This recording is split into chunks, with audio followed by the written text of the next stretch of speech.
दुनिया mother India, ये खास पेशकश आज सुबह से आप देख रहे हैं क्योंकि आज राज्यसभा में आरक्षण बिल, महिला आरक्षण बिल पास होना है। संविधान का 108वां संशोधन होगा ये, और दुनिया के इस सबसे बड़े लोकतंत्र की महिलाएं इस पर उम्मीदें लगाए बैठी हैं। इस पर हम लगातार चर्चा कर रहे हैं। हमारे साथ शाइना एनसी बीजेपी की युवा महिला नेता जुड़ी हुई हैं। इसके अलावा हमारे साथ शाइस्ता अंबर हैं जो मुस्लिम महिला पर्सनल लॉ बोर्ड के अध्यक्ष हैं, वो भी जुड़ी हुई हैं। हमारे साथ काजल ओझा जो सामाजिक कार्यकर्ता हैं वो भी जुड़ी हैं। उनके पास सबसे पहले मैं जाऊंगी, लेकिन उससे पहले मैं ये बता देना चाहती हूं अपने दर्शकों को कि इस पर एक इंटरनेशनल लेबर ऑर्गेनाइजेशन की एक स्टडी है जिसमें ये कहा गया है कि दुनिया में 50% के करीब महिलाओं की आबादी है और दुनिया की जो कुल वर्क फोर्स है उसका 1/3 महिला है, लेकिन उसके बावजूद जो आमदनी है उनका 1/10 भाग ही उनको मिलता है। तो ये स्थिति है नीचे तक जाते जाते महिलाओं के अधिकार की, महिलाओं की स्थिति की। काजल जी, आपसे जानना चाहूंगी कि ये जो बातें हो रही हैं नीचे तक इनका कितना फायदा दिखाई देता है? ये सब सियासी बातें होंगी या इनका फायदा नीचे तक भी होगा? देखिए, मैं गुजरात से हूं तो मुझे तो पता है कि यहाँ महिलाओं की स्थिति बहुत बेहतर है। अन्य राज्यों से हम अलग परिस्थिति में जी रहे हैं, लेकिन हम जहां हमारे राज्य को छोड़ करके बात करते हैं, तो दूसरे राज्यों पर आए इससे पहले मैं ये भी जानना चाहूंगी कि देश की महिलाएं ये जानना चाहेंगी कि क्यों गुजरात की महिलाएं अलग है, क्यों गुजरात में महिलाओं की स्थिति बेहतर क्यों है?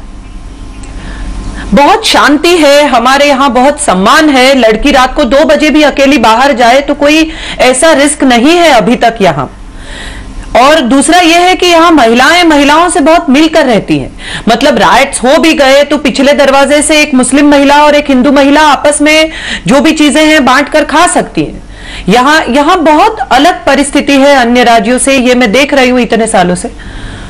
तो और अभी तो जबकि कानून बने हैं, महिला गौरव नीति आ गई है प्रॉपर्टी के लिए और दूसरी बातों के लिए। काजल जी, थोड़ा सा मैं रोकूंगी, हम लोग कुछ दृश्य दिखा रहे हैं। दरअसल ये महिला आरक्षण बिल के समर्थन में दिल्ली में दरअसल अमर जवान ज्योति से संसद भवन तक महिलाओं की एक मार्च हो रही है और इस मोर्चे का नेतृत्व प्रधानमंत्री की पत्नी गुरशरण कौर कर रही हैं।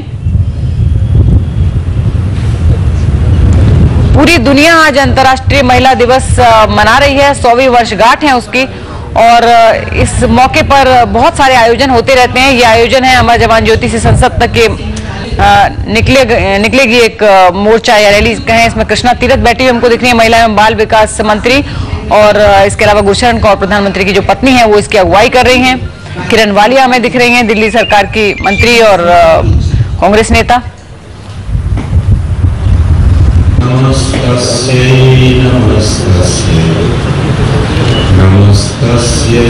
चलिए, हम काजल ओझा जी से बात कर रहे थे और काजल जी कह रही थी कि गुजरात में स्थिति बहुत बेहतर है।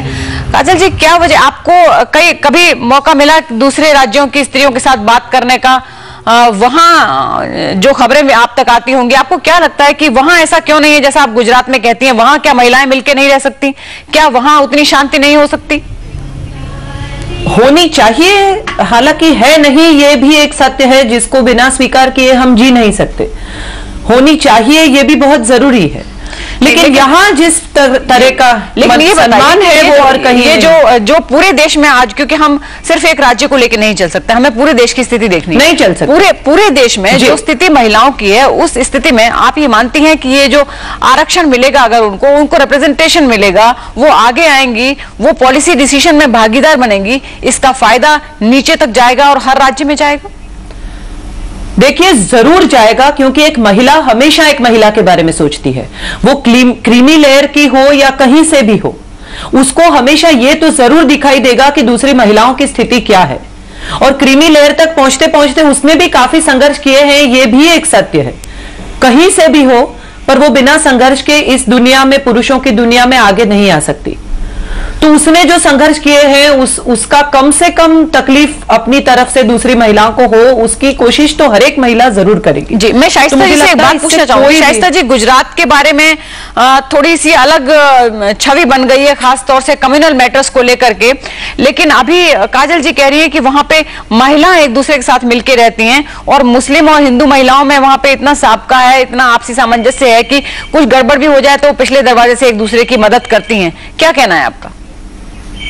जी, काजल जी की बात से मैं बिल्कुल पूरी तरह सहमत हूँ क्योंकि मैं भी गुजरात की तरफ मेरे भी काफी लोग जाते हैं और मेरे सोशल एक्टिविस्ट भी मेरी वहां पर हैं। तो उन्हीं ने भी मुझे आकर के जब सेमिनार ने बताया कि एक हिंदू बहन के यहाँ मुस्लिम बहन नमाज पढ़ती है, और जब दंगा हुआ था तो सारे बर्तन सब कुछ उसका उजड़ गया था उस मुस्लिम औरत का।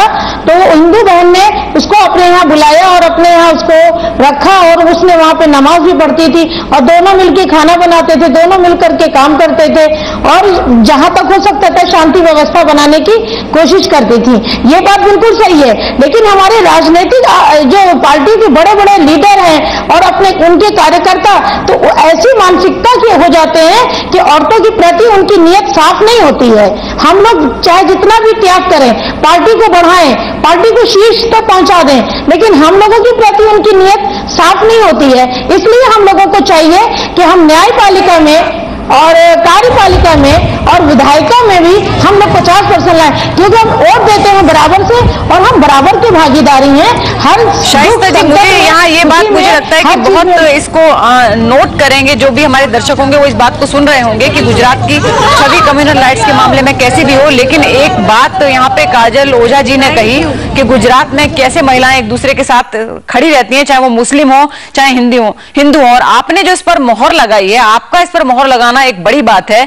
ये जो संदेश देता है कि ऐसा नहीं है जो कि प्रचारित किया जाता है कि महिलाएं ही महिलाएं की दुश्मन हैं, लेकिन महिलाएं जब महिलाओं के साथ खड़ी होती है तो उसके बाद चाहे सियासत हो या फिर सांप्रदायिक दुश्मनी हो, कुछ भी वो कोई मायने नहीं रखता और एक दूसरे की मदद करती है। ये बात आपने भी मानी है।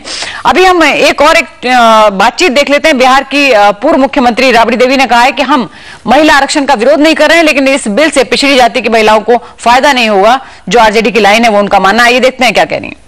महिला आरक्षण बिल पर देश भर में हंगामा मचा हुआ है और हमारे साथ है बिहार की पूर्व मुख्यमंत्री राबड़ी देवी जी। राबड़ी देवी, क्यों आपका विरोध है इसका? हम लोग विरोध नहीं कर रहे हैं, राष्ट्रीय जनता दल विरोध नहीं कर रहा है। इसलिए हम लोग विरोध कर रहे हैं कि जिन महिलाओं को मिलना चाहिए आरक्षण, वो महिला के इसमें शामिल नहीं किया जा रहा है। ओबीसी है, पिछड़ा है,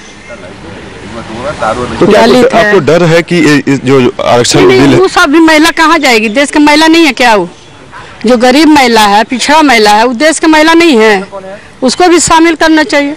आपको डर है? विरोध नहीं कर रहे हैं। आपको डर है कि जो पढ़ी लिखी महिलाएं हैं, जो मॉडर्न महिलाएं हैं, वो इसका फायदा उठा लेंगी, गरीब महिलाएं नहीं उठा पाएंगी? वही लोग तो फायदा उठा रहा है। आज देखिए स्कूल कॉलेज में कहीं भी जाइए वही लोग फायदा उठा रहा है। आज भी जो आरक्षण आ रहा है वही लोग फायदा उठाएगा। वो महिला तो पिछड़ी रह जाएगी। उसको भी हक मिलना चाहिए, देश के नागरिक है वो भी। अधिकार तो शाइना, आपने सुना राबड़ी देवी क्या कह रही हैं कि वो भी तो महिलाएं हैं, उनको भी तो फायदा मिलना चाहिए, वरना पढ़ी लिखी जो आगे बढ़ी हुई महिलाएं हैं वही उसका फायदा उठा ले जाएंगी। उनके लिए आप सोचती हैं कि नहीं, आप जैसे युवा नेता सोचती हैं कि नहीं? इस पर भी हम चर्चा करेंगे। ब्रेक लेते हैं, जल्दी लौटते हैं।